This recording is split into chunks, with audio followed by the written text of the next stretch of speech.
वृंदावन में एक भक्त भगवान के दर्शन हेतु घर से चला।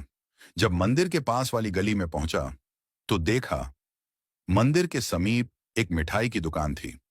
भक्त ने दुकानदार से कहा, भगवान के लिए प्रसाद में पेड़े दे दीजिए। दुकानदार पेड़े तोल ही रहा था, तभी उसकी नजर सामने खड़े एक बच्चे पर पड़ी। छोटा सा बच्चा चिलचिलाती धूप में नंगे पैर तपती धरती पर खड़ा था, हाथ में फूल मालाएं ली। वो पुकार रहा था, भगवान के लिए फूल ले लो, फूल माला ले लो। हर आते जाते भक्त की दृष्टि उस बच्चे के पैरों पर पड़ी। न चप्पल न जूते। धरती इतनी तप रही थी कि बच्चा कभी एक पैर को ऊपर रखता तो कभी दूसरे को। वो तपन से बचने की कोशिश कर रहा था, पर आवाज में समर्पण था, श्रद्धा थी, प्रेम था भगवान के लिए। भक्त से यह देखा न गया। उसने मिठाई वाले से कहा, प्रसाद यहीं रखो, मैं अभी आता हूं। वो पास की चप्पल की दुकान पर गया, नन्हे से बच्चे के लिए चप्पल खरीदी, फिर लौटा और बोला, लो बेटा, इसे पहन लो। बच्चे ने चप्पल देखी, फिर उस व्यक्ति को देखा, फिर आंखों में आंसू आ गए।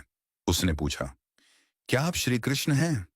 व्यक्ति मुस्कुराया, बोला, नहीं बेटा, मैं श्री कृष्ण नहीं हूं। बच्चा जिद पर अड़ गया, नहीं, आप श्री कृष्ण ही हैं। मैं किसी को नहीं बताऊंगा, पर मुझे सच सच बता दीजिए ना। व्यक्ति फिर बोला, नहीं बेटा, मैं तो बस एक इंसान हूं। बच्चा बोला, तो आप श्री कृष्ण के दोस्त होंगे, क्योंकि कल रात मैंने भगवान से प्रार्थना की थी। भगवान, बहुत गर्मी है, मेरे पास चप्पल नहीं है, मेरे पैर जलते हैं, कृपा करके मुझे चप्पल दे दो। और आज आप आए चप्पल लेकर, इसलिए आप जरूर उनके दोस्त हैं। उन्होंने खुद नहीं आ पाए तो आपको भेजा है। यह सुनकर भक्त की आंखें भी भर आईं। उसने बच्चे को गले से लगा लिया और कहा, हाँ बेटा, श्री कृष्ण ने ही मुझे भेजा है। अब धूप में तुम्हारे पैर नहीं जलेंगे। तुम छांव में खड़े होकर भी फूल बेचोगे और तुम्हारे फूल जरूर बिकेंगे। बच्चे ने झुककर उस व्यक्ति के चरण छू लिए और मुस्कुराकर बोला, भगवान कितने दयालु हैं ना, कितने व्यस्त रहते हैं, पर फिर भी अपना कोई दोस्त भेज ही देते हैं। व्यक्ति ने प्रसाद लिया, बच्चे से फूल माला ली और मंदिर जाकर भगवान से कहा, प्रभु धन्यवाद, आज आपने मुझे आपका मित्र बनने का अवसर दिया।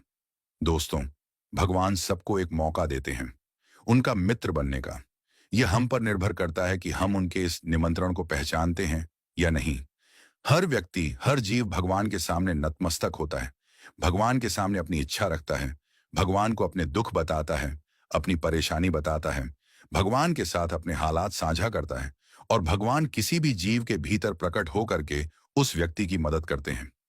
यदि आप चाहते हैं कि आपको भी वो मौका मिले कि भगवान आपके भीतर प्रकट हो, तो दूसरों की मदद करना शुरू कर दीजिए।